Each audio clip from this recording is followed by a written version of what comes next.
हिंदी विषय को सरलता से समझने के लिए 7वीं कक्षा के विद्यार्थियों का मेरे YouTube चैनल पर बहुत बहुत स्वागत। अपनी पिछली वीडियो में मैंने आपको मैथिली शरण गुप्त द्वारा रचित कविता माँ कह एक कहानी को समझाया था। आइए आज उसके अभ्यास के प्रश्नों के उत्तरों का समाधान करते हैं। पहला प्रश्न है, मेरी समझ से नीचे दिए गए प्रश्नों का सबसे सही उत्तर कौन सा है, उसके सामने आपको तारा लगाना है, यानी उसको चुनना है।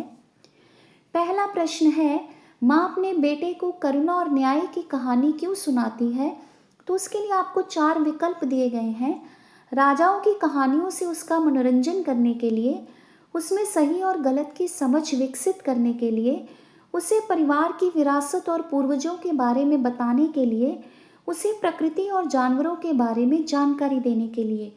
तो इसमें हमारा दूसरा विकल्प आएगा उत्तर के रूप में, उसमें सही और गलत की समझ विकसित करने के लिए।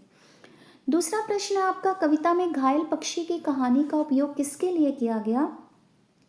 क्या निर्दोष पक्षी के प्रति आखेटक की क्रूरता दिखाने के लिए, पिता की वीरता और साहस पर ध्यान दिलाने के लिए, करुणा और हिंसा के बीच के संघर्ष को दिखाने के लिए, मित्रता और निष्ठा के महत्व को उजागर करने के लिए?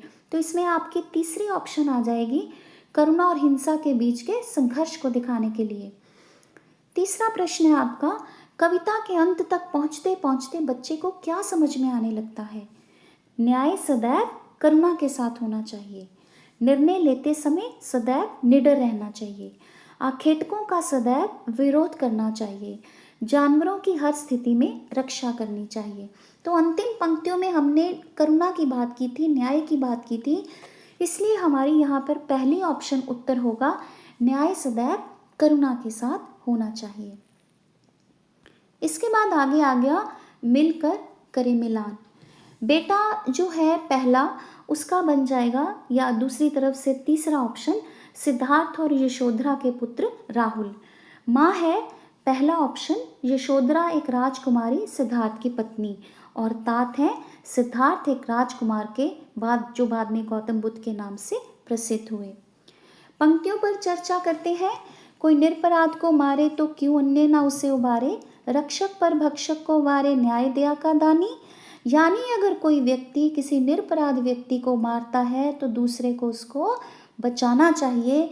न्याय भी यही कहता है, न्याय भी दया का दान करता है, वह भी रक्षा करने वाले के पक्ष में ही अपना फैसला सुनाता है और रक्षक के आगे भक्षक को न्योछावर कर देता है।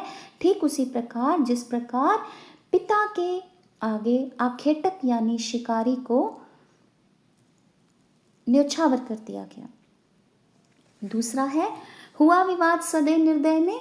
सदैव दयालु और निर्दयी व्यक्ति में झगड़ा हुआ। दोनों ही अपने अपने विषय पर कायम थे कि दोनों ही अपने विषय का पक्ष ले रहे थे।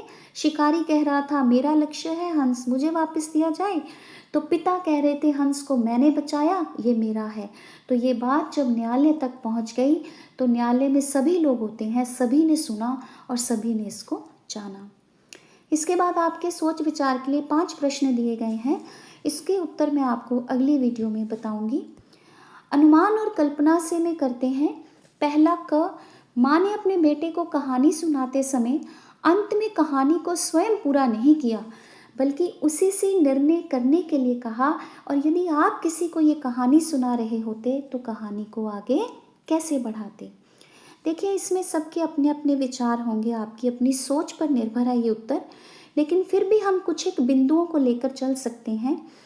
हम कह सकते हैं कि हो सकता है हम कहानी को ऐसे बढ़ाएं आगे कि न्याय आखेटक के पक्ष में हुआ है, वह पक्षी ले जाएगा। या दूसरा बिंदु हो सकता है न्याय पिता के पक्ष में हुआ क्योंकि उन्होंने जान बचाई। या तीसरा हम कहानी को ऐसे आगे बढ़ा सकते हैं कि आखेटक को न्यायालय द्वारा दंडित किया गया।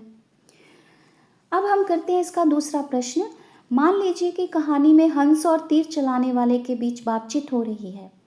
कल्पना से बताना है हमने कि जब उसने हंस को तीर से घायल किया तो उसमें और हंस में क्या बातचीत हुई होगी, दोनों ने क्या तर्क दिए होंगे एक दूसरे को। देखिए, अगर हम हंस की बात करें तो हंस ने कहा होगा कि मैं तो आकाश में बड़े आनंद से उड़ रहा था, तुमने मुझ पर तीर क्यों चलाया?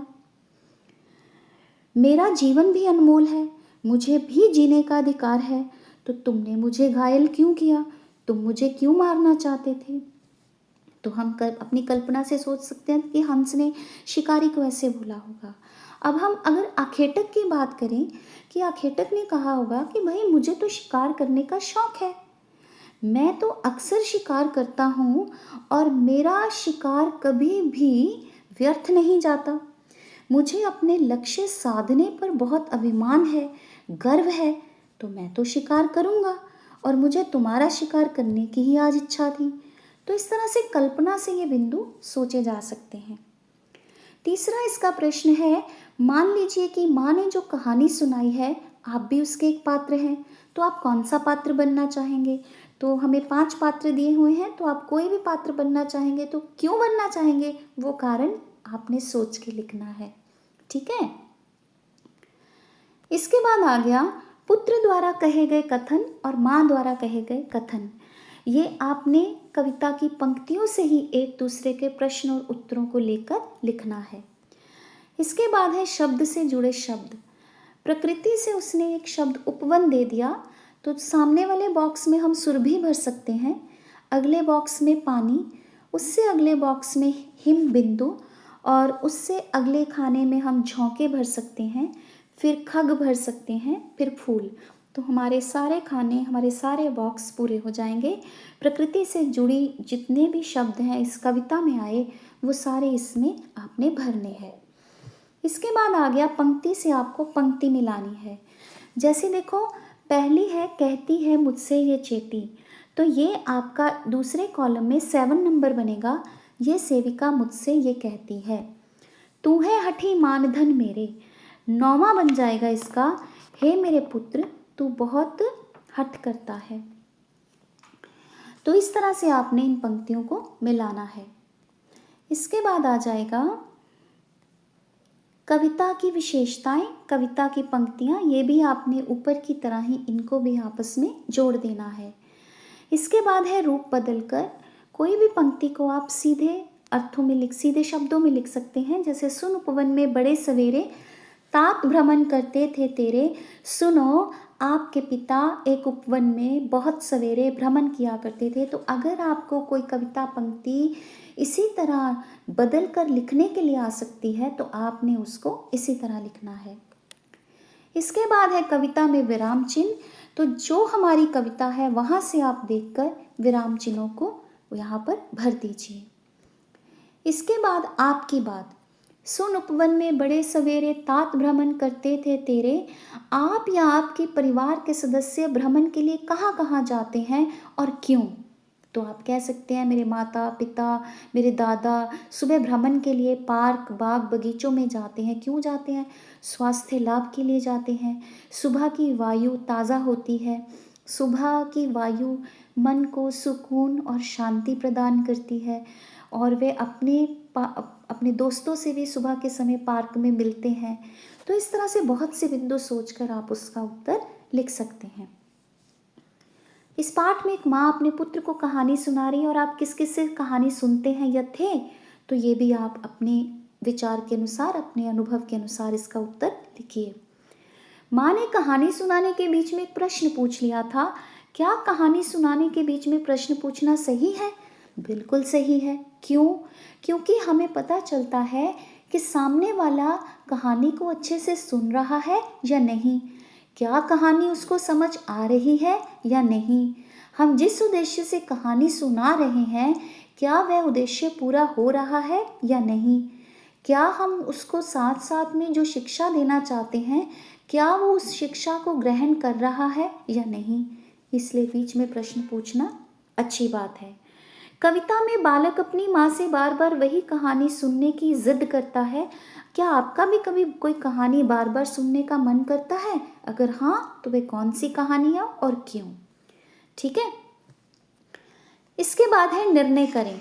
राहुल तू निर्णय कर इसका। आपको नीचे कुछ स्थितियाँ दी गई हैं और आप इन स्थितियों में क्या करेंगे। जैसे देखिए पहली है, खेलते समय आप देखते हैं कि एक मित्र ने भूल से एक नियम तोड़ा है, तो आप क्या करेंगे ऐसी स्थिति में? सबसे पहले खेल अध्यापक से हम शिकायत कर सकते हैं इसकी। फिर हम ये दूसरा बिंदु सोच सकते हैं कि हम उसको प्रेम से समझा सकते हैं। फिर तीसरा हम ये सोच सकते हैं कि हम उसको क्षमा कर सकते हैं। तो इस तरह से आपको इन स्थितियों के बारे में सोचना है और अपना उत्तर बनाना है। दूसरा है, एक सहपाठी को कक्षा में दूसरों द्वारा चिढ़ाया जा रहा है, इरिटेट किया जा रहा है, तो आप ऐसी स्थिति में क्या करेंगे? मैं ऐसी स्थिति में बाकी सहपाठियों को ऐसा करने से रोकूंगा, मना करूंगा, या फिर जिसे चढ़ाया जा रहा है उसका मैं साथ दूंगा, उसको हौसला दूंगा। मैं बाकी सहपाठियों के साथ उसकी मित्रता कायम करने की कोशिश करूंगा। तो इस तरह से आपने ये 8 के 8 जो आपको स्थितियां दी गई हैं, इस पर आपने सोचकर अपने उत्तर का निर्माण करना है। अब हम आ गए आज की पहेली पे। पहली पहेली है हमारी, नानी की बेटी है कौन, मामा की बहना है कौन, भार्य है पिता की कौन, भाभी है चाचा की कौन। माँ उत्तर आ जाएगा इसका। दूसरी है, आसमान में उड़ उड़ जाए, तरह तरह के गाने गाए, पर फैलाकर करता सैर, दो हैं जिसके पर और पैर, पक्षी इसका उत्तर आ जाएगा। बागों में जो सुगंध फैलाती, फूल फूल में बसती गाती, हवा हवा में घुल मिल जाए, कौन है जो ये नाम बताए, सुरभि या सुगंध। तो प्यारे बच्चों, मैंने आपको कह एक कहानी कविता के अभ्यास के सभी प्रश्नों को सुलझा दिया। उन 5 प्रश्नों को छोड़कर जो मैं आपको अपनी अगली वीडियो में इसके उत्तरों को दूंगी। उम्मीद करती हूँ आपको ये अभ्यास के प्रश्न के उत्तर समझ आए होंगे। अगर आपको ये समझ आए, आपको मेरी वीडियो पसंद आई, तो आप इसे लाइक कीजिए, शेयर ज़रूर कीजिए, कमेंट भी ज़रूर करें और सब्सक्राइब करें। बने रहें मेरे साथ।